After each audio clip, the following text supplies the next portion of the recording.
is Beyond Business, Season 2 with your boy Nick Freno. Here to share the stories that are true. From every walk of life, we're diving in deep, unpacking dreams and laughter. It's a journey we'll keep. Guests from near and far with wisdom to unfold. Life paths and journeys, every tale worth gold. So kick back, relax, let's have some fun. Hey, welcome to Beyond Business. Joining me today is a guy that I've been waiting to match up schedules with here for a bit, and I'm finally getting the opportunity to get to know a gentleman who's doing big things in the community. He's a real estate agent who's killing it. He's also a coach. He has his own podcast or shorts or reels he puts out. We're going to dig into everything, get to know him a little bit better. Please enjoy our sit down here with Blake Reynolds. You released something, what, weekly day? I know there's a weekly Monday motivation. Yep. So I do Monday motivations on Monday, and then I try to do a things to do indicator every Thursday or Friday, kind of depending on what I'm promoting and when that's going on. Is it a show or you're just doing I'm just doing clips? reels, doing clips. Yeah. Okay. Yeah. So I don't do like a podcast or a show or anything. It really stems from, I'm just obsessed with real estate and the real estate industry. Uh-huh. And so when I was, 3 or 4 years in, I'm listening to all these podcasts and different things, and every real estate show was saying, you got to do video, you got to do video, you got to do video. Yeah. And I'm like, well, what the hell videos am I going to do? Right. And so, I've got a background in coaching, and so, I kind of use that motivational aspect to start Monday Motivation. And then, honestly, I was just sick of people telling me that there's nothing to do in Decatur, and I thought that was bullshit. And so I, out of spite, started things to do in Decatur because I thought it was annoying that everybody said there was nothing to do in Decatur because there's a lot to do in Decatur. We're all kind of guilty of going, yeah. Why am I sitting home? Well, really, because I just don't want to leave. But I'll say there's nothing to do. Yeah. And, like people talk to me all the time about, I wish I lived in a place like Chicago or whatever where there's so much to do. A lot of my best friends live in Chicago, and, in their 20s, all they do is they go to bars and they drink and they go out to eat and they go home. Can do that It's anywhere. the same thing that we do here.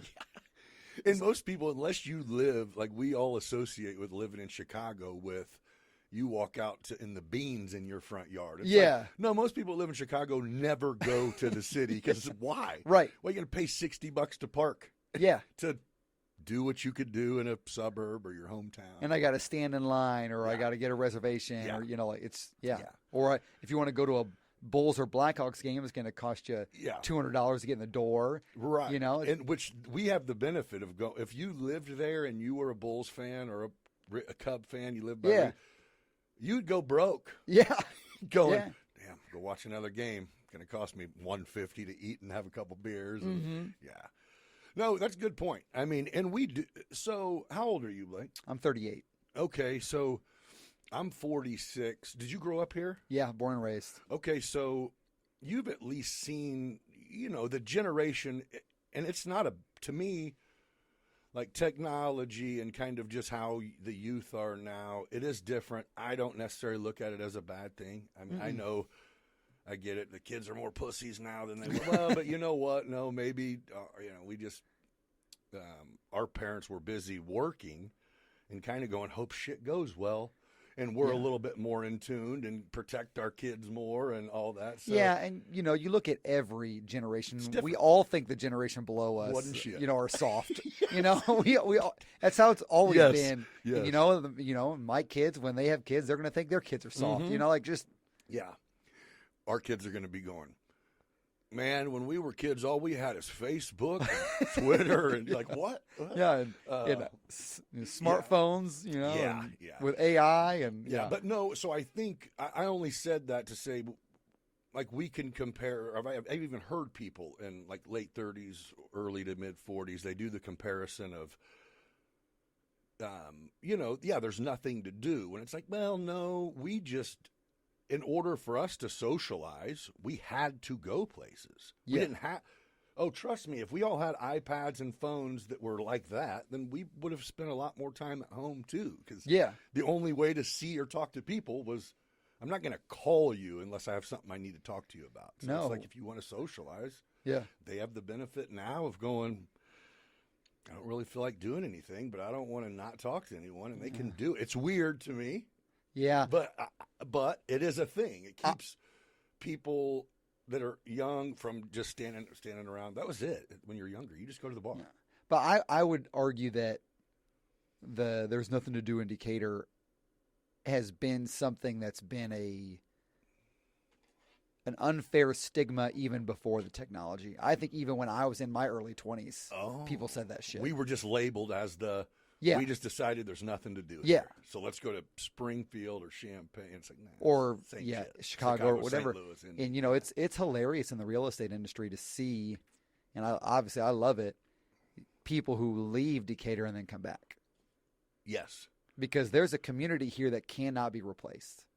And I haven't seen it because I've been here. Yeah. But the number of people even I've seen that I go, man, you had a whole life in South Carolina, in Florida, in Texas. Why are you back? I even think my only gripe isn't Decatur.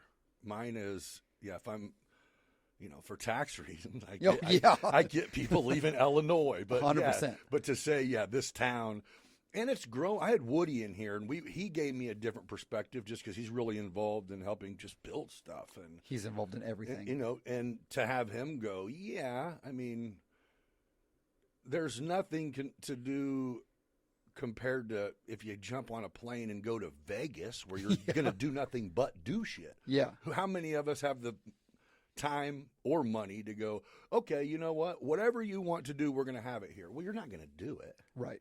You're not going to go. Yeah. I mean, I'm in bed at 10, so I don't give a shit what's going on. Right? No, but that's good. That's good for you. And it doesn't come across as spiteful. It comes across as you just being educated us all along. Right. And it is. Hey, there's nothing to do. Maybe you just didn't know. Yeah. Here you go. And I want to come across as someone who's passionate about our community. Yeah. Because I'm one of the people that moved away and came back. I went to grad school in Ann Arbor, Michigan, and it was a fun challenge for me to meet new people and get new friends. Uh-huh. But man, there's something about when you walk into a restaurant or a bar or a gym and you only know the people that you're with and you know nobody else. It's different. It's different. Yeah. There's a fun challenge to that, and like I said, meeting new friends. But in Decatur, if I go somewhere, I know I'm going to know somebody. It's crazy, right? That's a lot of fun. Yeah. Yeah. Yeah. But Decatur is also big enough where I know when I go somewhere, I'm going to have the opportunity to meet new people too. Yeah. And that's a really cool combination that I think the people, when they leave Decatur and come back, they realize like how valuable that is. Missed that. Yeah. Well, so it's funny because I have a 14-year-old son, and same everywhere we go, whether it's, which of course, like I usually will go to like the restaurants that like people I know own and stuff like that if I can.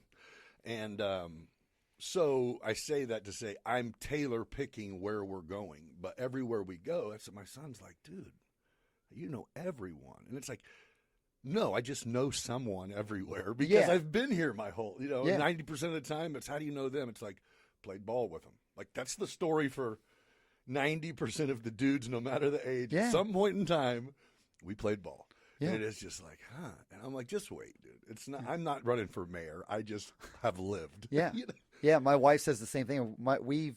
We're very blessed. We're expecting our second child in July. Oh, congrats, man. Thank you. Yeah. But we have to go see our doctors in Springfield because she's got a rare genetic condition. So we have to go over there. And so every time we've gone over there, we've gone to Chick-fil-A after for lunch. Uh-huh.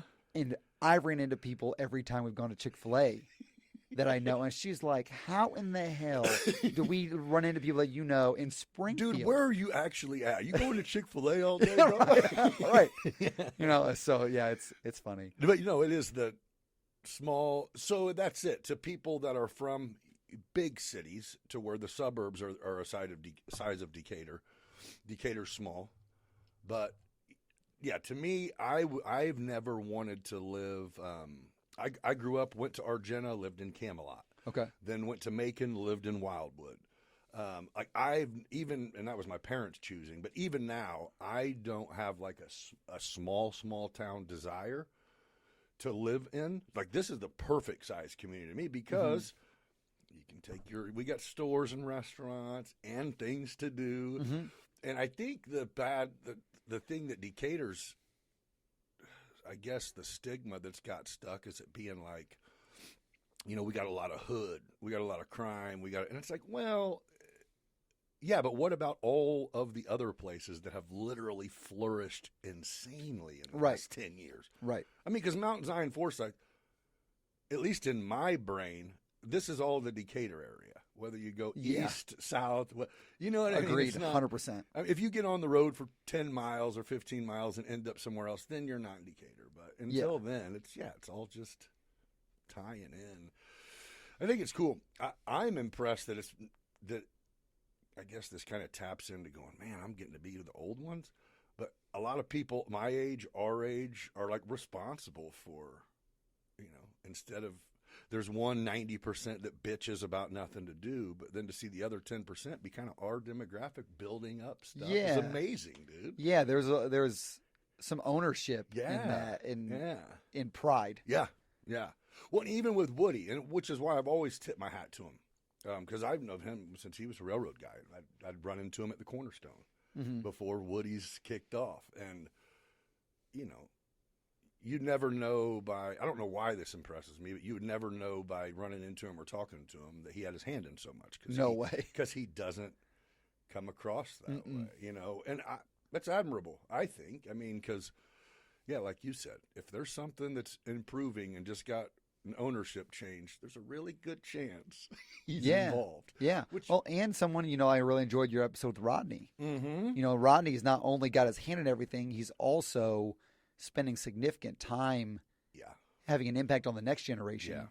Yeah. And that is huge for our community. Yeah. Huge. Yeah. Well, and I think, and if you have, like, I've been by his spot when he has like his open gyms. I've done like a couple, like, just photo things for him to plug and get people there. But it's very successful. Oh, yeah. And it's not like, hey, wish we could find people to come. Oh, no. Yeah. That's not. I think the constant with everything on Rodney's end is, I mean, how much can we do without getting any help? And I think that's insane to me. Like, I don't really know exactly how and where the system works for financial help, but it's like, I mean, come on, man. This dude's got people donating Jimmy John's so some kids can get a snack for them. Like, that's huge, man. Yeah. Stuff that, unless we see it and talk to people, doesn't affect us. We don't know about it. But, you know what I mean? To go, dang, man, this dude's passionate. And he didn't grow up, he grew up in a good area. Situation. Good situation, yeah. But his eyes were open. Yes. And I think that's what's huge, is to say, I'm telling you what, having every single person that has came in here, no matter what, learning about just, I guess, how other adults' brains operate is something I didn't. You don't expect to learn something from a nurse or a correctional officer, something that I'm just like, I just want to know you. Yeah. And it's like, well, holy shit. Huh. Yeah. Because I'm in the day, I mean, you're a busy guy. I mean, you have to schedule life. Oh, yeah. Yeah. So to find time to go, let me go socialize, not for work, not for anything. That's not a thing. If you're going to have time to socialize, go home with your family. Yeah. And bounce someone on your knee. That's something I'm learning a lot as we had our first child and getting married. And that was one of the biggest adjustments, was even just having to tell somebody where I'm at all the time. Right. It's just. Well, and I think that's what made me take a liking to this. As soon as I got started, I'm like, I'm going to spend a couple hours a week. Yeah. Talking. Just talking to somebody. I'm not trying to get you to believe me or sign this or nothing. Let's just sit down and talk. So smart move. It ended up being pretty cool. So I just have to assume that whoever's watching, which I know there's some people that I went to school with, they're up in the Chicago area, that they follow the cast. And so you are you're a broker, an agent. What is your title? Yeah, so I'm a real estate agent. Residential? Yeah, pretty strictly residential. The way Main Place kind of operates now is that Zane and Ben are on the 8th floor, and whatever clients we get commercial, we refer to them, and then when they get residential people, they send them down to us. Okay.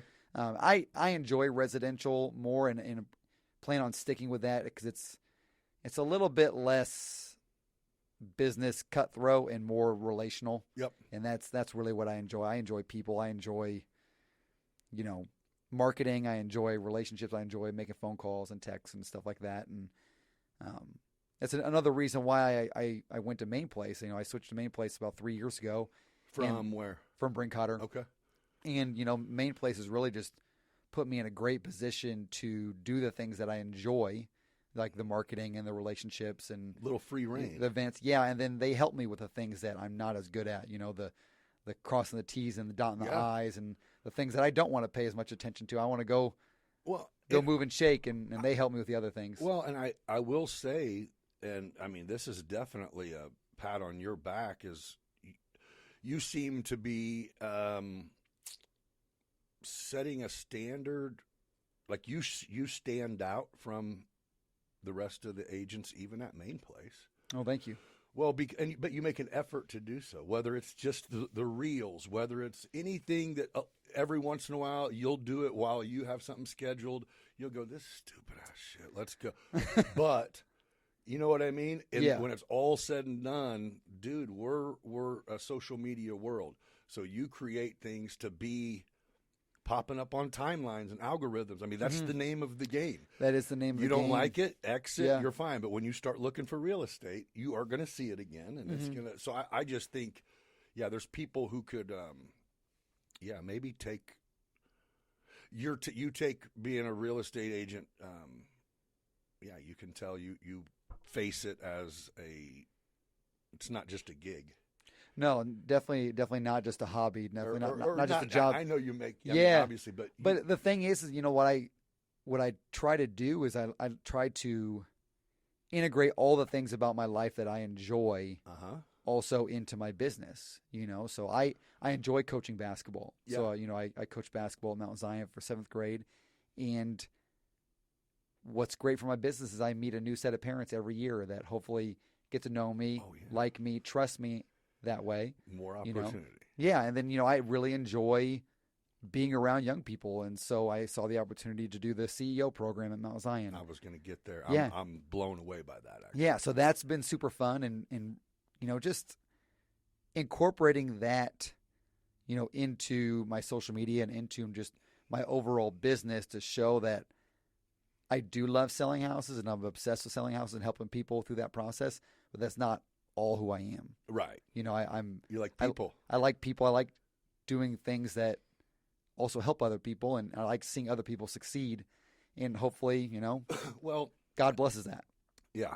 Yeah. And so far it seems like he has. He has, yes, very much so. And I think so that's it. If you're people buy houses, that's a really big deal.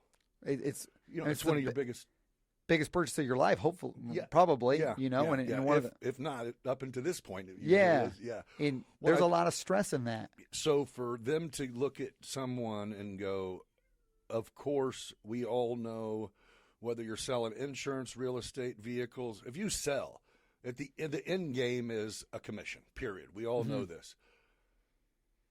But to have it more like you just said, hey, if you don't like this house, we'll find you one. I want you to be happy with what you're doing. Yeah. And I think that's it. It seems like your approach kind of takes away the salesman part of it and just goes, hey, you need a professional because you're about to make a big decision. Let me be that professional. And if I can't be, I can find you someone who will be. And that's whatever. That's exactly why I switched to real estate and why I started doing it, is because I had other sales jobs before with big businesses, and I'm going around making sales calls, and it didn't matter what kind of relationship I built with the buyers or with my clients. Right. It didn't matter. All that mattered was, what can you do for me on price? Right. Who brings the best price? That's all that mattered. Yeah. And I looked at real estate and I thought, all I have to do, which is it's difficult, I have to get somebody to commit to going through the process with me. Yeah. But then from there, I don't give a shit what house you buy. Right. You know what I mean? Like, it doesn't matter to me. Like, what I care about then at that point is you making the right decision for you and your family. I'm so just going that- to make this ride as Yeah. smooth as possible. I want you to have the Right. best experience possible so that it benefits you and your family. And so that when you go through this again, you give me a call. Yeah. Or when your cousin or your brother or sister or your friend goes through the process, you say, hey, I had a great experience with Blake. I really know him. I like him. I trust him. I really think you should go with him. And that's Yeah. the name of the game. Well, no, that's awesome too, because most people, you think of, at least me, I think of like buying a house or moving. It's like, oh. Yeah. But if you have someone go, oh man, this was a breeze. Yeah, moving sucks, but the rest of it was easy. I mean, it's not, it doesn't take much to go. I know a lot of realtors, and I still would absolutely cherry pick when it's time. Yeah. You know what I mean? Yeah. To go, hey, remember what you said? Here. Mm-hmm. Here, I'm not trying to deal with this shit. Right. Yeah. Yeah. I always joke with people, and especially clients, and say, moving sucks, but please don't tell anybody. Right. Please don't tell me. Yeah. But it is, And Well, I only say moving sucks is because, you gradually fill up storage areas in your home, the closets, and you're like, wait. The further life goes on, the worse it gets. Oh, man, I know it. My parents started doing this thing. It was kind of as a joke, but like every year my dad will have like his junk day to where he's like getting stuff out of the attic of the garage. And I'm like, yes, I will help you now. Because I'm going to be stuck one day. You will, yeah. Like, hey, you got any use for this? I'm like, oh, leave it up there. Fuck. Yeah. No, but no, I'm just as bad. No, but that's cool, man. You seem to be killing it. So how long have you been in real estate? 8 years. Yeah. So you did 5 years of Brink Otter? Yeah. Okay. Yeah, it's easy to keep track of because I got my license on January 2nd. Oh, so it was like kicked it off. Yeah, right at the. And you went there from where? What were you doing before that? So my original career path was I wanted to coach college basketball. That was my thing, and so I graduated college and then at Millikan, and then I got a actually while I was at Millikan, I was coaching at LSA. Okay. I was a JV coach. I played 1 year of college basketball, but realized how short and unathletic I am very quickly. Yeah. And so then I started coaching, and then when I got done at Millikan, That's funny. That's good. Yeah. Unathletic is a word that, You're like, I was athletic compared to the LSA kids, not the kids who played in Detroit. But yeah, so then I went from there. And then I actually got a graduate assistant coaching job at the place where I played my first year. Okay. And so I kind of did a full circle, and that's when I spent my few years in Ann Arbor. Okay. And so I was coaching there, graduated with my degree, got my master's tuition free, which was really nice. And what? Organizational leadership and administration. Okay. And got my bachelor's in marketing at Millikan. And then actually I came back to Millikan and coached under I don't know if you remember Matt Nadelhofer. Yeah. At Millikan, I was on his staff Okay. for a couple of years, and then just kind of realized there that wasn't really the lifestyle I wanted to live. Like it was, it was going to be difficult to, coach college basketball and have the family life that I wanted to have eventually. And so then I got into like big business sales. So I was with Granger. I'm sure you heard of Granger. Yeah. And then I actually got a job with a company called Prax Air, which is a welding gas company. And I swear to you, when I went into the interview, I didn't even know that they sold welding gas. I just saw that it was a higher base You're like, I'm just pay. here. And I saw that it said industrial gas on the website. And I had no idea, and I still got the job. Somehow I BS my way through it.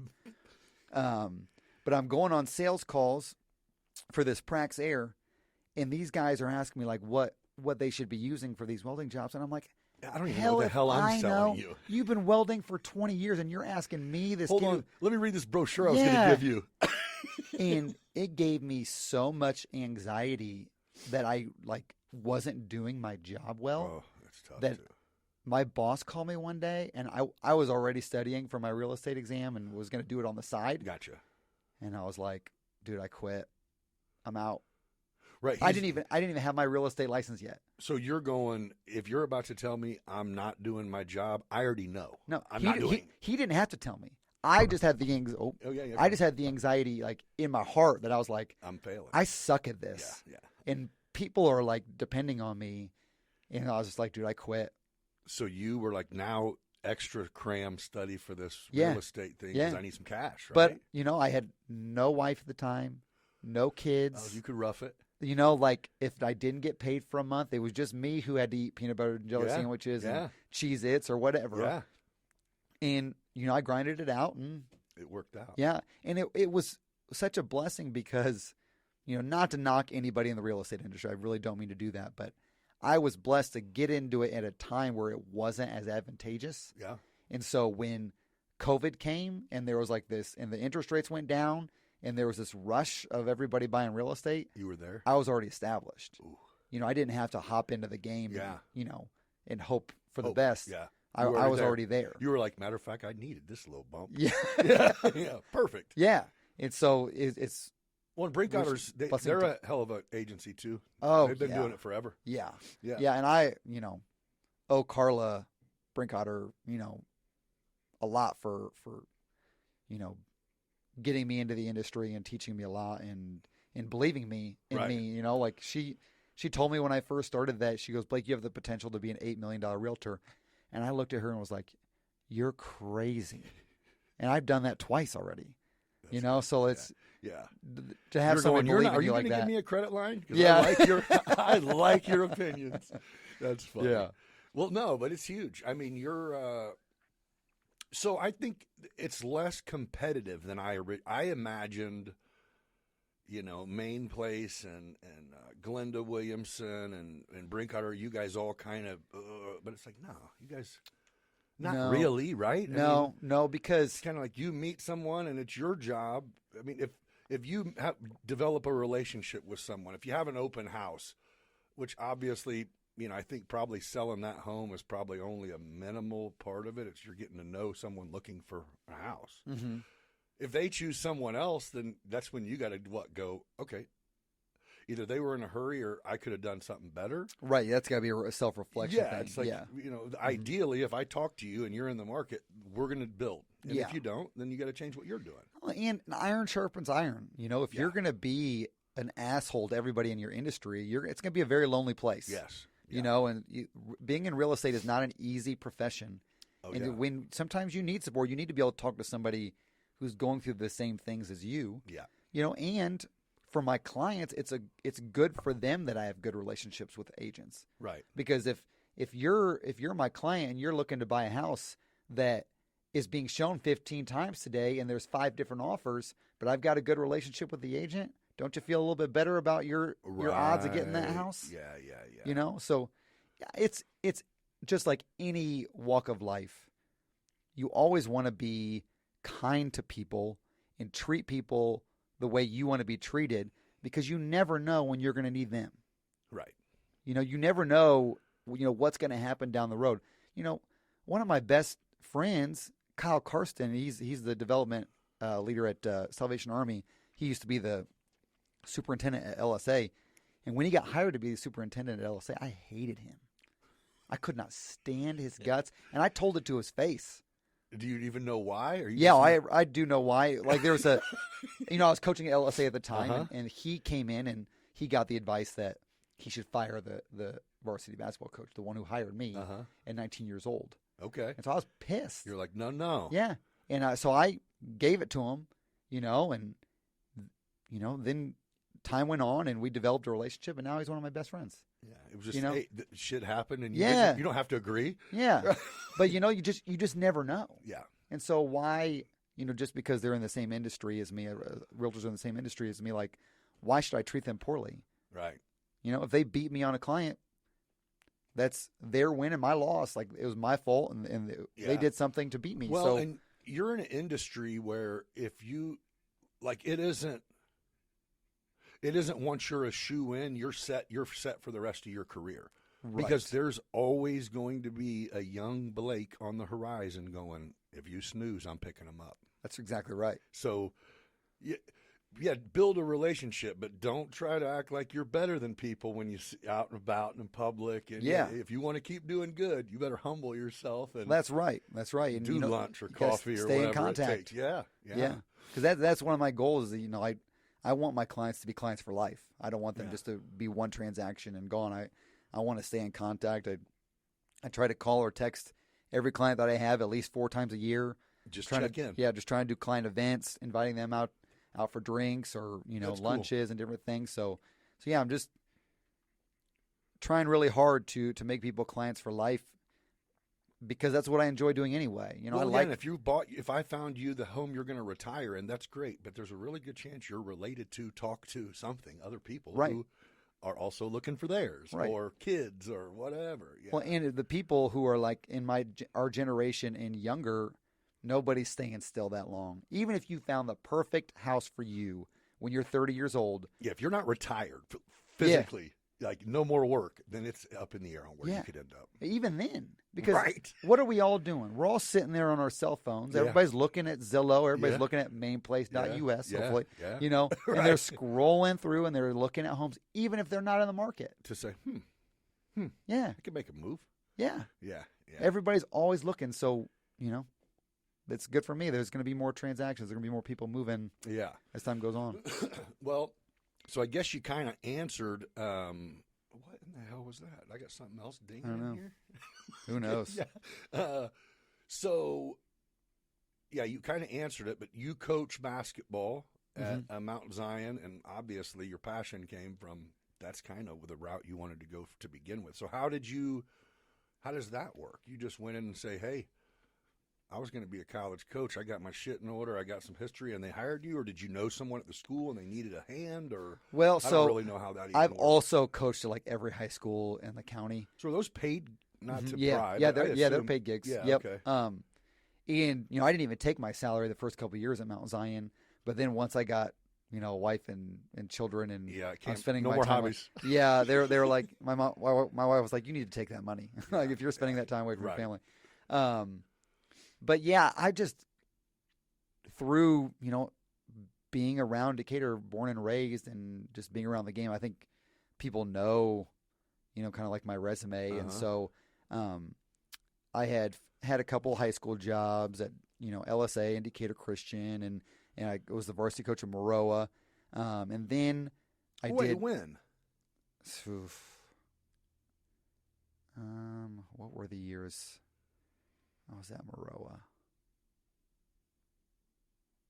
Let's see. So I've done 4 years at Mount Zion. I did a year with Rodney. So it's been 5 years ago. 6 years ago. Anthony Campbell. Yeah, my nephew. Yeah, Anthony. Yeah, I was like, I remember you from going and watching him when he was like, I'm not playing basketball. Yeah, where are you guys at? He's got a game. What? Yep. Your big ass better get in the paint. Fool. He was a freshman my first year and a sophomore my second year. Okay, that's what. Yeah, it rings a bell now. But in all honesty, my experience was so bad there that I wanted to do something different. So I started reaching out to all the junior high positions, and Mount Zion was the only one available. And so I took that. And, in junior high, those kids are a little bit more squirrely, but the parents are way better. Oh, yeah. There's just something that happens to parents when their kids get in high school. They go crazy, man. Oh, I get it. Everybody thinks Mine just got in high school. Everybody, so you're going crazy. It's already started. Everybody thinks their 5'10" white kid is going to the NBA. For sure, bro. Or going to Division I, and it's like you don't see the stands filled with scouts, and they're going, no, I don't. I don't see anyone. Are you crazy? Like that's when we start living vicariously. Yeah, and it'll be me one day too. I'm not. Get there. I'm not talking down on anybody. I'm talking down on some of you, and you know who you are. But you're planning tonight's mission already. But so I went to junior high, and I've had a great time, man. You like it? Yeah, it's a blast. Okay, well that's good. I mean, if it's going to be something you're doing on top of something else, then if you're not going to enjoy it, then that means they're not enjoying it. Yeah, which means And I enjoyed the kids at the high school level. The kids were great. That's just such a minimal part of the headache is the kids. Yeah, if it was just about coaching the kids, I have no problem with it. But it's really. I coached travel baseball until last year. I finally cut him loose and let him go try out in a couple other towns. But there's something to say when kids get to that junior high, the age where they have accountability and they understand. That's huge. That's amazing. Mm-hmm. That's what I said. My son's 14, dude. I've always been part-time dad because we never really were together after he was like 2. So I've always been every other weekend, 1 day a week, and then whenever we played travel ball, it's every weekend. But dude, that's like my best. Now that he's 14 and we can have adult-ish, I don't really need somebody I can talk to about contracts and shit like that. Yeah. So just kicking it. Oh, he's the bomb, dude. Yeah. I love it. It's like, oh, okay. Yeah, that's cool. So I can see where working with kids, and it's giving back, dude. You know the impact. I know every coach I've ever had still remember them. You know what I mean? There was a guy who came in very recently, yesterday actually, and he's an entrepreneur, and he has a lot of people who work for him. And he said one of his prerequisites, other than college, is they had to have been a collegiate athlete. He's not doing a physical company, but he's like the hunger and drive of someone who played at an advanced level were just different. You know what I mean? That winning is something you'll think about by yourself in the car, where most people just go, oh, that's done. You know, it is just a different mindset. And yeah, the people who Jostis is coming in tomorrow, and that's who we were talking about. Is it was like, even if he's not sending 3 kids a year to go play college football, dude, the impact that coaches have on kids' lives. We very rarely give a shit what our dad says, like as far as heart to heart wise, or when you're a kid. Yeah. Usually takes till you're about 30. Yeah. And then you go, damn, Dad.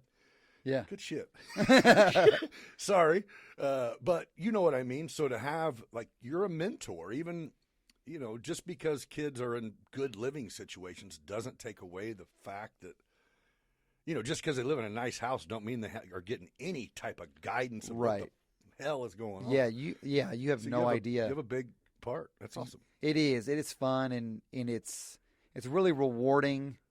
I'm just almost addicted to that, seeing a kid, and you see that moment where it clicks. Yeah. And you're just like, yes. Yeah. Like you're getting it. Yeah. So you go in public, and do you get the coach? And you're like, uh-oh, who and from what era am I talking to? They refer. Do you get it? Oh, I love it. Yeah, yeah, sure. I love it. Sure. It's great. Even just and it's the weirdest part was probably when I was like still in my mid to late 20s. And I would hear that at a bar. Right. And you're like, oh shit. Yeah. Yeah. But there you're like, oh, yeah. You're not 21. And they're like, yeah, I am. Like, oh my gosh. Yeah. Yeah. No shit. Yeah, that's crazy. Right? Yeah, you're there, buddy. Yep. That's funny. There's still like a couple kids that specifically, and I haven't coached them since they were like 8, but it's almost like their parents that's coach every time you see them. So still. And that's how it should be, in my opinion. For sure. Like anybody who's ever coached me, I don't care at what level, I'm always going to call them coach. No doubt. No doubt. Yeah. I'm even selling a house for a teacher I had in high school. And he's like, call me Jeff. And I'm like, no, absolutely not, mister. You're Mr. Selewski. Yeah. What do you think I am? Yeah. Right. Oh, so my parents would kill me. Right. That's funny, though. But no, I just think, it's good. I'm sure for you, obviously, you got a passion for it, even if real estate's your thing. You got a passion to coach. So at one aspect or another to be able to do it, that's cool. Yeah, I love it. So where did this the CEO program? Yeah. Amazing, dude. Yeah. Really absolutely. Cool. Because, even in college, of course in high school, but in college, and I think pretty much even in grad school, in every aspect of education, nobody ever teaches you what to do with your education. Right. It's just you get information. Mm-hmm. And I think that kind of also is what helps people have so many different approaches. You kind of have to do, now you got what you need here, you have to go make it work. Mm-hmm. That's not that easy. No. You have to have a special personality to go, okay, hopefully I'm not just outgoing because I know a bunch of shit. So for you to have something that, at least I assume it's going, there's being able to interact. And, so there was someone that I knew that was a mentor for, is there another There's a few. Central Illinois. There's Central Illinois. There's the Sangamon County CEO. Yeah, there's quite a few. So I originally thought you just came up with this and started it. Oh, Someone told me they were like, I was a mentor for the Central Illinois one, and they were just expressing how it went from like day one of a bunch of awkward kids not knowing what the hell to like 4 months later they're opening doors, popping up conversations, shaking. And it's like, dude, it took me till I was way late in life to just, and it isn't even really like courage. It's just the comfortability to go, hey, everyone wants to talk to someone that's friendly. What's going on? And have an adult conversation. Yeah. You think about how far ahead these kids are at 17 years old. They are going to be a shoe-in anything they do. Mm-hmm. You know what I mean? If you can go, which our laptops and our phone, every technology makes what you do in any professional career, for the most part, a lot easier, because we can schedule out. We can send group emails. We can do this. But a lot of things, you're always going to come to the point where whether you're sitting in front of a camera with an audience or you're sitting, on a Zoom or whatever, but to be able to go in, shake a hand, look at someone that's a lost art. Yeah. It's diminishing, but it's like, people cutting checks still need that. Mm-hmm. Oh, for sure. I think that's it. So take me through it. How did what you just heard about it and was like, we're bringing this shit here? So, I didn't start it. I wasn't part of the process. You're just involved. I'm the facilitator, which is like kind of the most involved position. But I had seen on social media. So it's safe to say you at least brought it to Mount Zion. No. So what? Here, I'll tell you the story. So they had established themselves for their first year, and I kept seeing things on social media, and I'm like, man, I'd like to get involved in that. Okay. And so I'm kind of liking the posts and supporting it, commenting, and then I see, and I knew who the facilitator was. Okay. Molly Carpenter is her name. She used to. No, I was about to say something wrong. So yeah, Molly Carpenter was the facilitator, and I was coaching her son at the time at Mount Zion. And so I was like texting her, I was like, hey, how can I get involved? And she was like, I'm actually resigning from the position. I can't do it anymore. I got a new job. I can't do it anymore. And so I'm seeing the facilitator position be advertised on social media, and I'm like, I don't have the time to do that. Quit it, Blake. I can't do that. And I just kept seeing it, and God kept putting it on my heart, and I'm like, you're like, I did reach out and ask how I could get involved. Son of a bitch. Here I am applying for this job. So I apply for the job, I interview, and I honestly didn't think I was going to get it. They at the end of the interview, they're like, we really appreciate your time. No matter what, we'll get you involved somehow. And so I kind of took that as, keep on keeping on. Yeah, like you're not getting it. And then I got it, and I was like, okay. And really the reason I wanted to do it was because I've had all these awesome opportunities to give back to kids through basketball. Yeah. And that's been so much fun. And this was an opportunity to give back in the business world. That's huge. And I was like, this could be really cool. And so learn the job, and there are aspects of it that come really easy to me because I know so many business owners, and a lot of the job is scheduling business visits and guest speakers and things like that. But then also I'm facilitating them through, like, the first semester they had their class business, which they did their CEO market. And now this semester they opened up their own individual business. Oh, that's cool. Yeah. And so they're putting together business plans. They're going to go through like a whole Shark Tank thing where they've got to ask the board to get Back money them for to start their business, and the money is available because of the money they raised in their class business. Oh, so this isn't a mock anything. No, this isn't mock shit. If you have a good plan, you're going to start making some money this year. 100%. Oh, hell yeah. 100%. The first year they had a student. In what? Any business, right? Any business. Care if you're a lawn care or we've got that. A hot dog vendor, whatever you want. Yeah, whatever you want. We had one young woman who did like the permanent jewelry, and she took out a $3,000 loan to get a welder, and she made it all back in one weekend. Damn. Good. Damn. Yeah. So, we had a young woman last year who did like some Mexican desserts. She crushed it, and we only had 3 students last year because Molly resigned at a time where she really couldn't do any recruiting, and then they didn't hire me until June, so I couldn't do any recruiting. Okay. So we only had 3 students, but then we recruited our butts off. We had 38 applicants this year. We accepted 15, and then now we're going to start the recruiting process here again for the next year. And what is the kids? What do they have to fit to order to apply? Like, is there a certain... it's a blind application actually. So they have to like write an essay. I don't know all the things that are involved because I'm not involved in the selection process. Thank God. Okay. Because I don't want any. But selection is no names attached. No names attached. They yeah. write an essay. They do a resume. They've got references, and then it's a blind selection from there. That is super cool. It is. It is. Huh. So what about age? Is it just high school or is it junior, senior?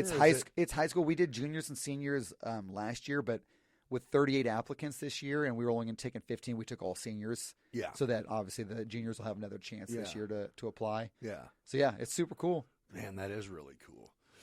Man, this kid needs to get his applications on. Does St. T have it? Yep. They go to yours? Actually, St. T joined us last year. So we have Mount Zion and St. T. And I think almost every other like Macon County parochial school, not parochial, but the outskirts schools, I think they're all in it. Okay. Really, the only schools missing out right now, and my dad is not happy about it, is the Decatur Public Schools. And why in the hell would they be? It's just they have to have it. It has to happen. Yeah, they just have to start it. Yeah. Oh, yeah. Yeah. So my dad's on the DPS school board, so he's like, we need to get this. we need to get this going. And to me, dude, I hate to say it, but I guess it gets kind of fuzzy when you get into you're actually starting businesses. Like right. that makes it a little bit more hairy, but damn it should be at least something in the same realm. Should be a class that seniors have to take. You know what I mean? Like we are going to at least prepare you for, or not have to take, but you have the option to go. And I don't really know what all you guys do, but it sounds like you're going. We're going to cram you guys. People do this for years, trying to come up with this idea and put it into fruition, and we're going to show you how to do it right now. Yeah, that's amazing. And even like some of the business visits that we're doing are exposing them, one to like places they had no idea Decatur had or offered. But 2, just even different industries like that they, as a 17-year-old, would never think about. Everything that gets done is a business, isn't that? That's nuts. Every single thing. I mean, like we're going to go visit financial planners. Yeah. What 17-year-old is thinking about financial planning it? Yeah. As a senior in high school. Yeah, it usually comes to where it's either they actually meet one or they will wait till they need one. Right. Right. To step in and go, okay, this is part of the plan. That's impressive, dude. Yeah. Yeah, that's really neat. And talk about watching kids grow and I'm sure you could pick them out. I'm going to bet that, especially since the application process is, I love that it's not just, hey, this is so-and-so's kid. Yep. I was just going to say, man. 100%. Blake's kid, man. He fucking led this thing for 5 years. You got to let him in. Bullshit. Yeah. Bullshit. Yeah, it keeps it clean. Yeah. But we need to get the kids out here. You need to meet them. Oh, yeah. So it wasn't to you. I didn't realize how involved you were. I had seen something. They went to Tailor Made. Yes. They went there, and I had seen it, and I messaged, I think it was a woman, and just said, hey, how can I get involved? And I never heard anything back, so I kind of just was like, okay, maybe I don't even know. And then I found out, I'm like, wait, what's he doing? He's like, runs that shit. I'm like, wait, what? Well, no, I think that's it, is like you just nailed, not every, if you ask my kid right now, hey, you come up with a bit, it would be like, I don't know, but you expose them to how many different things are businesses. I mean, literally. Yeah. I mean, and I guess it broadens their horizons, and I think it's just cool because you're sending kids out, and their plan might totally change, but to be able to say, I have the experience of starting a company. Yeah, and what a low-risk situation. If they completely screw this up, who gives a shit? That means they're 17. Yeah. And you can do this, you can fail 10 more times. Yeah. Or you can succeed and not even want to do anymore and sell it. Bang it and make money. Yeah. Yeah, you're right. Yeah. You don't have to pick something that you're going to do the rest of your life. I kind of encourage them, do something that's a fad. Right. Jump on a trend or Yeah. try to start one Yeah, or get do it. something. Yeah. Yeah. Yeah, do it for 2 or 3 years, sell it, move on. Yep. You know? Yeah. Yeah. No, I feel that. So that's what my drone company was started for. Really? It was strictly started to sell eventually. Yeah. Well, Yeah. in the next few years. But yeah. But you know what I mean? It wasn't like, this is what I'm going to do. It was jump on a trend on the industrial side of, the wind turbine blades and the solar fields and telecom towers and all that. And it was like, okay, I have to start it, operate it this long, make it this valuable, and then get the hell out of it. Yeah. I'll be a hobbyist forever. Or pay somebody else to run it and keep collecting checks. That's it. Yeah. That's it. But yeah, I think what you're doing is awesome because my education has 100% come from failure. Yeah. You know what I mean? I didn't ever have a class that. Yeah.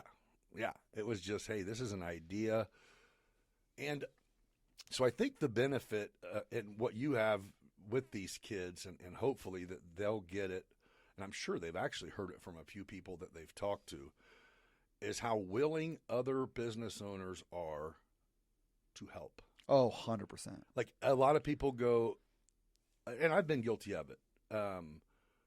If I ask questions, that means I don't know what I'm doing.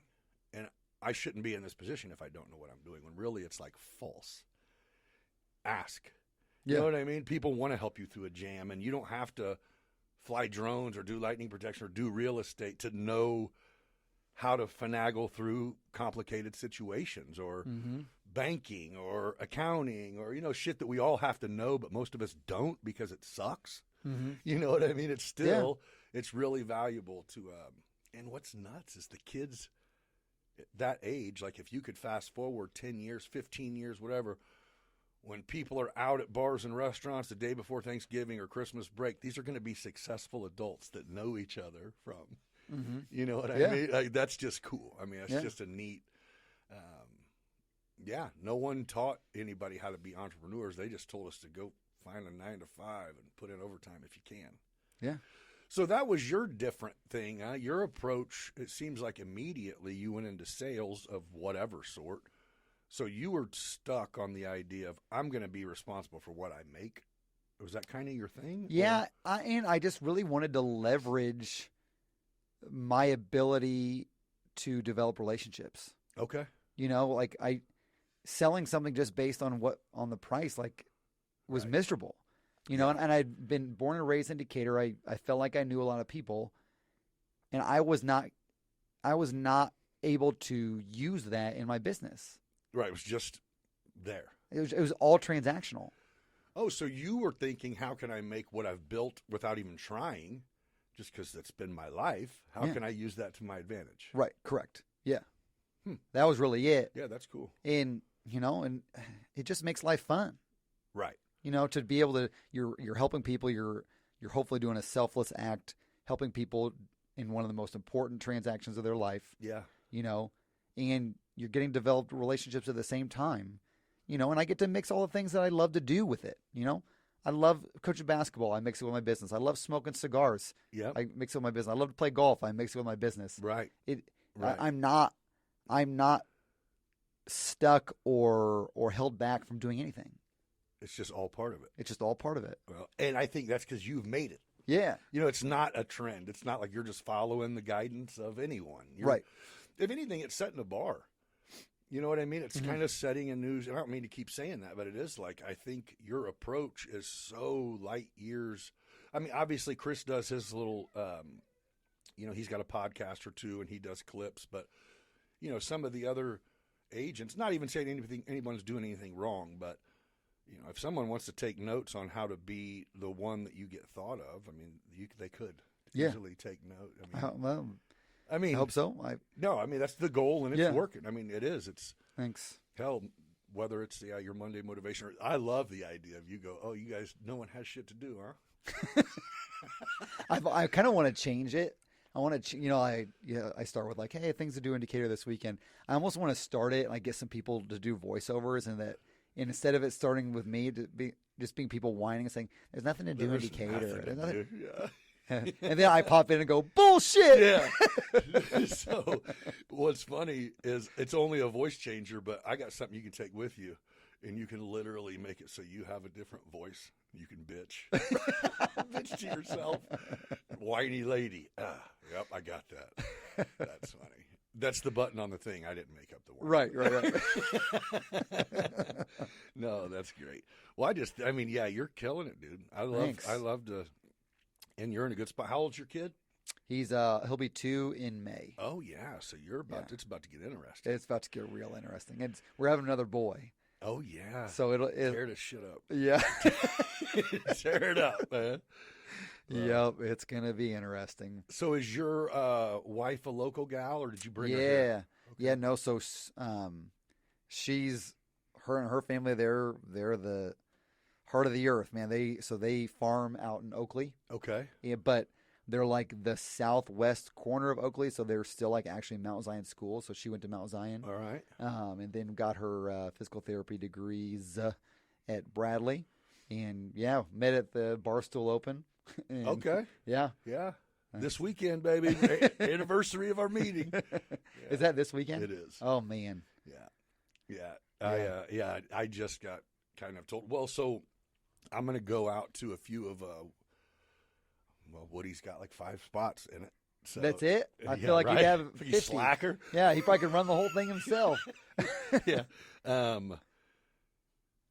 Which, are you aware? I did ask him if it was public. Oh yeah, I'm aware. Okay, I Yeah. won't even say it then. I won't even say it then. Yeah, because his partner in that is a good friend of mine. Oh, okay. Yeah, and I just very was excited. Yeah, that's what the other day. Well, because when I had said, I'd put something out on Facebook and just said, hey, whether you've been in here or not, if you're an establishment owner and you want me to come by and just talk to your bartenders and stuff during the madness of Barstool Open, let me know. And he put all his spots. And I said, Jen's, that crowbar, I said, that's not going to be, he's like, oh, it's in it. It'll be open this weekend. I'm like, oh, shit. So he's got that. I was like, all right, cool. And then he told me about the other thing. I go, is that public? And he goes, well, it's not a secret. I was like, okay, well, I'm not going to. Yeah, I get it. So I think the proof is in the pudding that the restaurant industry is not the easiest industry to be successful at. I can't imagine. Can you imagine making money off $20 purchases that you're getting 5% of? Like, Yeah. you're supposed to get rich? Yeah, and They're not rich, but it's hard. you think about all the restaurants that have failed, not just in Decatur, but in general. Period. Like, it's not an easy industry. No. Oh, I think it would be. It's kind of what Rodney, whenever he came in, he goes, yeah, I don't know how they do it, man. If you don't have gaming, if you don't have a night where people come in just to drink a little bit, how do you do it? I can't imagine. Yeah. But our friend old Craig has figured that shit out. Woody's got it, dude. Yeah. He does. And that's why I kind of tip my hat to him whenever he put that thing out on Facebook. It's like, hey, if you're thinking about jumping into this industry, let me help you. I'm done. I don't want anything else, but I would love to help anybody who needs it. Like, he put that post out. He put a post out so when he came in, I'm like, that was bold. And he goes, it got to the point where people were contacting me to like, hey, there's a spot open, and I would buy it. And it isn't because I'm loaded. It's just I kind of know how it works. And he goes, I think it was by this summer, he'll have 12 businesses. And he's like, that's it. I don't want anything else. And they're not all restaurant, but I don't want anything. And this was the 12th one that he just landed. And he goes, now it's just time to take care of what I have. He goes, because, at the end of the day, fuck, if you're coming to me saying you got a great investment opportunity, then take it. Let me help you. Yeah. And I was like, that's huge, bro. Yeah. That's nice to have someone that's been through it a dozen times to Yeah. go, hey, you don't have to take my advice. And that's his first thing was, he goes, the very first thing is, if you found a business for $200,000 and you got $200,000, you don't have enough money. Period. Stop thinking that you need what you think you need. Yeah. If you got $200,000, then you need a $75,000 business. Yeah. Yeah. And I think that's it. It's just going, been there, done that, been there. And that's when I said, how the hell can you actually make good money off, markup in the food and beverage industry? And he goes, you can't. You just have to have 10 places. You know what I mean? If you have one, Yeah. no, you're going to work. Personally, you're going to work if you Yeah. have one.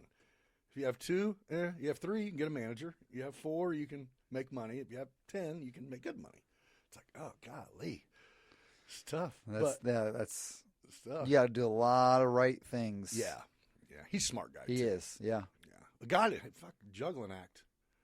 Jeez.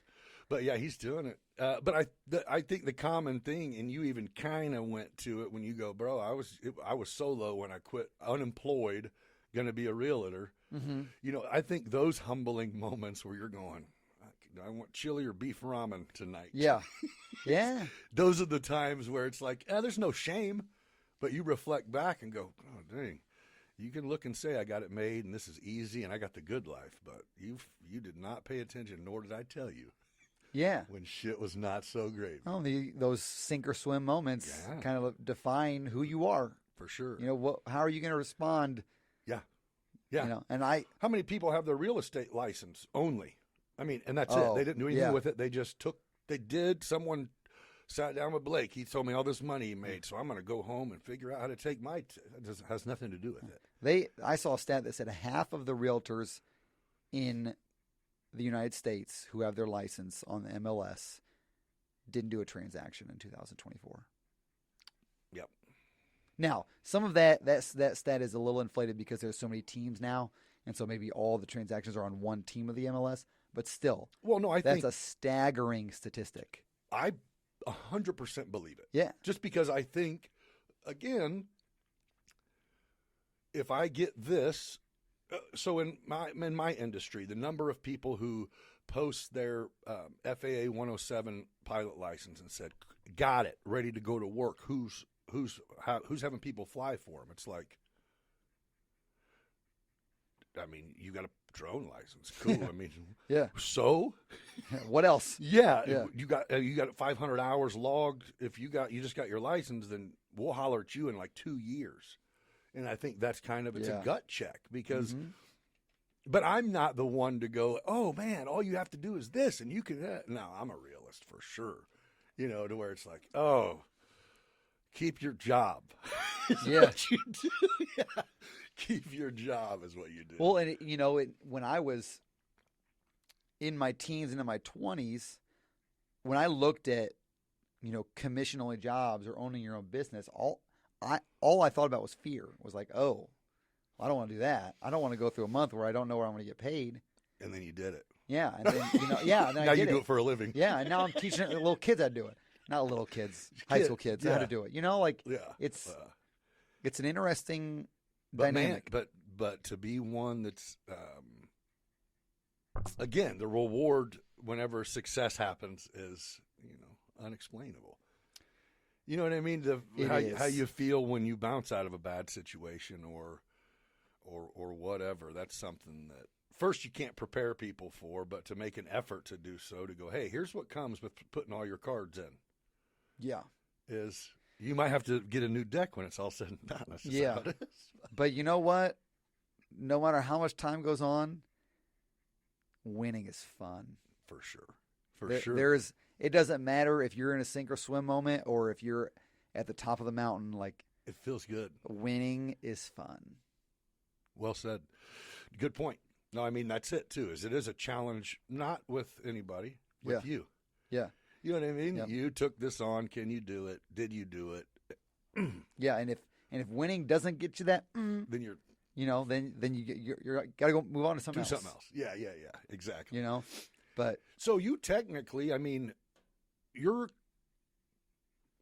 self-employed, right? yeah. I Oh mean, yeah. There's no. Yep. I'm independent contractor. Yeah, do as good or bad as you want. Mm-hmm. That's exactly right. And, that 9 to 5 has never been for me. Sitting behind a desk has never been for me.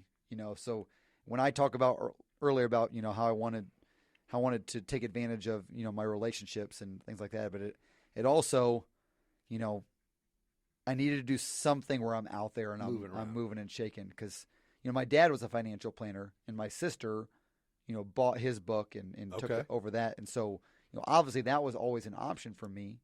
But I think my dad and I both knew that that was never going to work. Yeah, that's going to be a must-do situation. If Yeah, I get... yeah. I mean, you know, there was a part of my life where I was like, man, like I was thinking about my dad's legacy, where it was becoming more appealing, and I'm so grateful to my sister for taking it over because You're not letting it go. yeah, he didn't let it go to some schmuck. Yeah, you know, it was to my sister.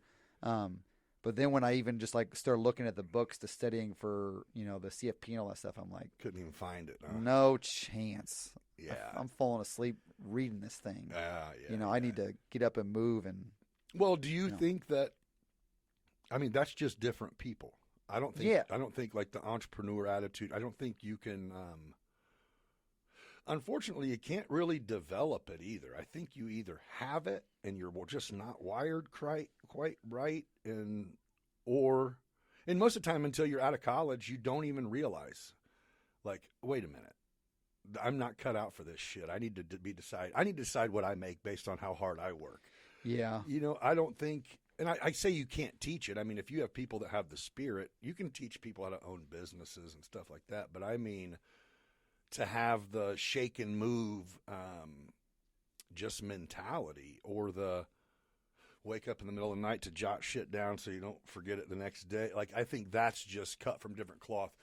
And there's nothing wrong with career professionals who 9 to 5 it. I think they're huge and they're big, but again, I think they look at you and go, "This guy torturing himself. He's always busy." And you're going, "No, I'm not. I'm having fun, and I'm just making." I don't ever have to check into work and hate my life. You have to do that 40 hours a week.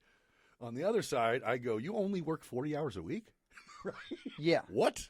Yeah. Well, I kind of look back at school, and I think I was always poor at the things that people made me do. Right. You know, if you tell me, Blake, you have to read that book by next week, I'm going to dread reading that book. Right. But if you tell me, Blake, you'd get a lot out of this book, I'm going to knock that shit out next 3 days and tell you what I think. and I'm going to love it. You know, Right. there's just something about that mentality where, like, since it's my choice and it's my business, there's nothing I really don't like doing. Right. And if you don't, then you change it and don't do it. Yeah, or I get somebody else to do it. Yeah. Yeah. Yeah. Well, so when you first got in the real estate business, were you successful immediately, or did you have them moments where you're like, "Oh, did I just completely fuck up by quitting my job and studying for this test?" Oh, and getting numerous this thing? times. Oh, okay. To where you're going. Is anybody? Yeah. Dad, you need to move by chance? I sold $1.6 million worth of real estate my first year, made about $30,000, living paycheck to paycheck. Right. And in the first quarter of my second year, I didn't sell a damn thing. And Carla brought me into her office, and she said, "Blake, this is either going to happen now or it's not going to happen." And I will never forget, I prayed to God, and I said, "God," I said, "if you want me to stay in real estate, I need you to make it obvious. Please, Lord, make it obvious." And in the next 6 weeks after that prayer, I sold more than I did my whole first year. Damn, powerful. He made it obvious. Oh, because you were like, "Oh, if nothing's cracking, I'm going to go ahead and figure out what else." Yeah, I got to do something else. I got to do something. I got to eat. Yeah. Damn. Well, then, yeah, you see firsthand why there's a lot of people who are agents because, again, getting that, I don't know if it's a card or a doc or what it is, but it doesn't mean shit. Yeah. 80% of realtors don't see year 3. And I was on the brink, and you know, my second year I did well, and then the third year is when it really jumped off. And I think that's a lot of business. But as soon as you got that little taste of, wait, so this is what I'm supposed to be doing? Let's fucking go. Yeah. Okay. That is when I became obsessed. Okay. When I started to see some success, and it was very clear that this is what God wanted me to do. It was every podcast, every book, every YouTube video I can get my hands on. I'm doing it. Good for you, man. Yeah. Yeah, it's cool. I mean, yeah, you definitely stand out. I know, and I think that's it. Again, it's not a Chicago area. It's 80,000. I don't know what we got, 70, 80, 90,000, whatever it is. It's small enough community where you are going to deal with people who you've dealt with somebody they know. You know what I mean? Oh, To yeah. where the benefit of you being personable definitely helps, because everyone, I don't know anyone who just looks at a sign, drives past a house and sees a sign in the yard and goes, well, whose number's on there? Let me call them. They No. do, though. Do they? Oh, yeah. Yeah. So do you want, is your goal to put your name, your sign in someone's yard? That's a listing. That's me selling their house. Because you can sell any house, right? Yes. Oh, yeah. Yeah. My goal is to be everywhere. You're like, I want my sign in the yard, and I want to sell it to you. Yeah, And I want to be on top of everybody's mind. Okay. You know, I want them to see my name in someone's yard. I want them to see my billboard. I want them to be scrolling on their phone, seeing my face on their news feed. You know, I want people to listen to this podcast. Yeah. You know, I want, when people think of real estate in Central Illinois, to think Blake Reynolds. Right. And so you're confident that no matter what your need is, if you can't do it, then you called the right person to figure out who can. 100%. Yeah. Right. Yeah. Have you ever had that where you have a client that you're like, just can't really seem to get on the same page. Let me help this person out. Or are you like, no, I can shift to help anyone. I can shift to help anyone. I just didn't know if there were the difficult where you're like, you know what, I got a better fit for you. There are definitely more difficult clients than others to get on the same page with. But my mission and my vision of my business is predicated around the Bible verse that love your neighbor as yourself. Okay. And so whether somebody is asking me 1,000,000 questions a day, or asking me 0, or they need a lot of attention or they don't need any, I'm going to treat them the way they want to be treated, because that's what God calls us to do. Right. Well, obviously, like we just discussed earlier, you it might just be another listing for you, but yeah, if someone goes to the title company or wherever to sign some paperwork, it's a big deal. It's a huge deal, It's a man. big deal to be able to go. You're going to be happy when I reach out to you at Christmas time. You're not going to be like, "Why the hell did you let me buy this place?" It's like, no, right. We did this together. Yeah, right. Yeah, right. no, and I want everybody to have a great experience, and I want them in 5 years to say, we love living in this house, Blake, but we need you to sell it. And you're going to go for sure. Where Yeah. we moving? Yeah. Yeah. Yep. Yeah. Well, so do you think part of the reason that a lot of people don't succeed in the industry is because they don't hit the ground running like they expected? You know what I mean? It isn't that you get a $100,000 check cut to you in the first year because you got your real estate license. You know what I mean? Do you think that's the turnoff, or do you think it's just like you have to stay consistent? I mean, Yeah. I could go get my real estate license because everyone in my family decided next year they all want to buy houses, and I can go, okay, let me go make some money. But then what? I think you could probably write a book on why it doesn't work out with people. But I think when people get their real estate license, they expect everybody they know to call them and want to do business with them. Right. And that's just not how business works. And I think some people take that personally. You know, they can't handle the rejection. Right. You know, the people who are going to call them are going to be the ones that are like, hey, what's your interest? So does that mean can you give that back to me? Yeah. Yeah. Going, wait, what? Yeah. and there, there are other people who, when you first starting a business like real estate, you're not that busy. And so when you're not that busy, are they going home and watching Netflix, or are they looking at YouTube videos? Are they listening to podcasts? Right. Are they becoming an expert at their craft so that their clients will trust them with one of the most important transactions of their life? Yeah. You know? I think that's it. Whenever you make it so, a meeting with a banker sucks. A meeting at the title company sucks. I mean, just as far as just the whole build up, but to have someone that you're not turning it into a doctor's appointment to chat about a house. Right. If I show you 3 and you hate them, me too then. Let's hate them together. Where are we going now? Yeah. Yeah. But, yeah, I admire it because I was going to say it takes at least consistency is pretty key to what you're doing, because you can put out a Monday motivation video, and if you stop doing it in 3 weeks because you didn't get enough people watching it, then no one was ever going to then. Yeah. Because, Yeah. And I don't really care if nobody watches it. Yeah. If it happens to pop up and you Yeah. like it, great. I enjoy doing them. And, people, when I go places, people ask me about it all the time and talk to me about social media all the time. So I know that it's working, but I just do the things that I like doing, and I hope that it works out. That's all you can do. You know, because everyone's going to have different takes. You know, some things are. The first one I ever seen that was one of your videos, I went back through and watched them. Mm-hmm. You know, it was like, wait, what the fuck's he doing here? You know what I mean? Like saying, and I don't know. I think there's no such thing as the right formula, but I think you ride that. You know, you're riding the trends with. You have to. Mm-hmm. I mean, how do I get through to you? Well, then I'm going to do that.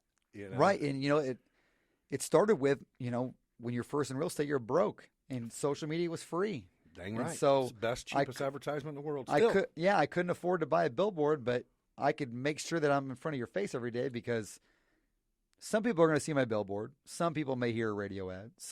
People may see a TV commercial, but every one of you guys are scrolling your phones. Damn right. I was just going to ask you that. Do you? And I know Main Place has several billboards, but do you think that that they're effective? Yeah. So this is a great story. So I did not believe in billboards at all. I thought it was like a status symbol. Okay. I thought everybody who put up a billboard was full of shit, and they were just trying to show off that they could put $2,000 a month into a fucking picture. So my buddy Dustin Chapman, who owns Goodfellas Cigars, okay, he was like, Blake, I'm going to do a billboard, but the full-time job he had at the time didn't allow him to have a side gig like Goodfellas. Okay. And so he's like, would you be on the billboard for me? And I was like, yeah, I'll be on the billboard. Like, all publicity is good publicity for me. Yeah, let's go. And I'm telling you, I got so much positive feedback from that. Oh, you were that like, I was no one like, sees this crap. Yeah, I was like, oh my gosh, I need some billboards. I need to get a billboard. And so it was hilarious. At the exact same time, Chris Harrison did like a contest in the office, and I was like, whoever got the most listings or something like that month got a billboard from the company. You're like, and I won it, and put up a real estate billboard, and boom, it had the same effect. Really? And I was like, okay, well, shit, never mind. Give me another one. Yep, you know, so yeah. So that's how it came to be. But I never believed in it. And what's crazy is I look at them. Yeah. I mean, I don't believe in them, but I say that shit don't work. Oh, I look at them for sure. You know? And it doesn't work. I don't think in the fact that I don't think somebody sees my billboard and goes, oh, I'm going to use him because I saw the billboard. It's just that top of mind. For sure. You know, it's just that back of your psychological, you know, mind game that we play. Just that when you think of real estate, you're going to think of me. Yeah. It is brilliant. But it's not cheap. No. You know what I mean? It's like you're spending some money on them billboards. Because I know Chris said something like you guys got like 5 of them in town. I'm like, God. Oh, we got more than that. Okay, the time he sat down. Yeah, because I have 2. Hope has 2. I think Chris has 2. Valerie has 1. Yeah. Taylor has 1. So, I mean, that's like there's 9 or 10 there. Okay. Yeah. Okay. And you know what? It's good for our brokerage to have them because we only have a dozen realtors. Brinkotter's got like 70. Right. And so for us to have that presence in the community is good. I'm saying that green and gold, baby. Yeah. You guys are everywhere. Yeah. Yeah. And that's the goal. That's it. That's the goal right there. To go, hey, what was the, yeah. Yeah. But billboards are not cheap, but they are a lot less expensive here than they are in a lot of markets. Oh, yeah. Yeah. I actually Googled one day what the average price was for a billboard in the United States, and it's $750 a month, and it's half that here. Okay. And so do they make you, is it monthly here? Yeah. Or is it like, no, you got to 6 month it up and. I don't know. Like, I kind of just pay it whenever they tell me to pay it. Right. You know, like. Need a new picture? Okay. Yeah. Right. Yeah. Well, no. Well, yeah, if it works, it works. Again, it's one of those to where you go, just like you said, these ain't that big of a deal. And then you're like, no, I felt it. Yeah. I felt it. And luckily I did. You know, it just was an ironic happenstance thing, like where that you're like, no further questions needed. Give me 3. The only problem is that I get like about 10 people a week ask me if I own Goodfellas. Like I wish, but I don't. I wish. Like, I own a locker. Yeah, there's a group of regulars in there that's growing and growing, and like we're kind of becoming like tight knit. Like It's cool. It's cool, it's man. a nice network setting Yeah. too. I mean, Oh, for sure. yeah, just Yeah. it's If a I cool if spot. I have like busy work that I'm doing on my computer or whatever, like I just go work in there. Really, Yeah, because my business is all about conversations. How many conversations can I have and appointments I can book right, and so if I can do my busy work and be having conversations with people about real estate at the same time and burn one. Yeah. Let's go. Yeah. Yeah, yeah, Who says you can't mix business with pleasure? right. You're like I was gonna say, you better be mastering that shit. Yeah. You're gonna have 2 under 3. I And, know. I know. Babe, you keep coming home from work and you gotta take your clothes off at the door because you smell like smoke. Sorry, rough day. at But the that office. was a conversation Callie and I had to have. Oh, I Was bet. like because Throw me a if- change of clothes in the garage. if babe. I told you if I told you I was going to Starbucks to work for the afternoon, you would think nothing of it. right. You would think nothing of it. Right. But the cigar shop is my coffee shop. But yeah, it's different. It's the same thing. It's the same. The but same thing. it's I just different. come home smelling it. But I'm not sitting there going to the cigar shop going like this and just kicking it every afternoon. No, Right. I'm working. Hey, cheers, everybody. Yeah. Yeah, I'm working. Yeah, Now, yeah. sometimes I'm chilling. I'm not going to like. Oh, I feel you. But like if I'm coming home on a Tuesday afternoon smelling like cigar smoke, it's because I was working. Yeah, I wasn't at the bar. Yeah. I was here. Yeah. Right? Matter of fact, this is how you know I wasn't at the bar. Yeah. I smell like smoke. Now, who decides who lists like in main place? Is it whoever's contacted by a seller? That's who gets to list it. Is Yeah. that how it goes? Okay. Yeah. So like, some people it does happen where somebody just calls main place and wants to list their house. Okay. And then it's kind of dispersed accordingly. But really, it's up to By me. that, Chris is like, I'll take that. Yeah, no kidding. But really, it's up to us and our network and our, client base to get our own listings. Right. It's dog eat dog in that perspective. And then I mean, at least no matter who sells it, you're in, right? If your sign is in the yard. Oh yeah, No matter I'm who half sells of the that home, transaction. you're in. Yeah. So anytime, and that's kind of what this lawsuits. I don't know if you've seen the lawsuits Yeah. with the real estate, but like, Which I don't totally get, but I hear. yeah. So in a nutshell, every real estate transaction has a commission. The average commission in the United States is 6%, and typically 3% goes to the listing agent, 3% goes to the buyer's agent. And a lot of these lawsuits were claiming that the listing, the people selling their home who were paying the entire commission didn't know that they were paying both the listing agent and the buyer's agent. And so basically we had to change the wording rules on it. Well, now in the listing agreement, instead of saying, hey, we're going to charge 6% commission on this, now there's a whole new page where they fill out, okay, if we're doing 6%, there's going to go 3% to the listing agent and 3% to the buyer's agent. It's just Sign shit that here. didn't matter before. Now all of a sudden it has to be in writing. Correct. Yeah. Someone wanted that 3% back, man. I guess. Yeah. I guess. But yeah, so in terms of us prospecting to get clients, it's better, in my opinion, to get a listing because then your sign's in the front and your phone number's attached to the listing online and all that. And every agent in the area that's your house that you're selling becomes a potential. Yeah, and they're showing my house instead of me showing other people's houses. So other realtors will contact you and say, "Hey, man, I got someone that wants to take a look at that house," Yes. and you're like, "Yeah, no, of course." Yeah. Okay. Yeah.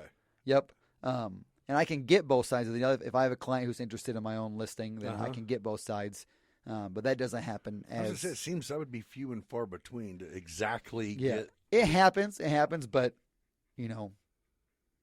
not as often as another realtor selling it, and that's why it's important to have those good relationships with them, Right. Because you want the transaction to go well and go smooth for your client, and but yeah, and so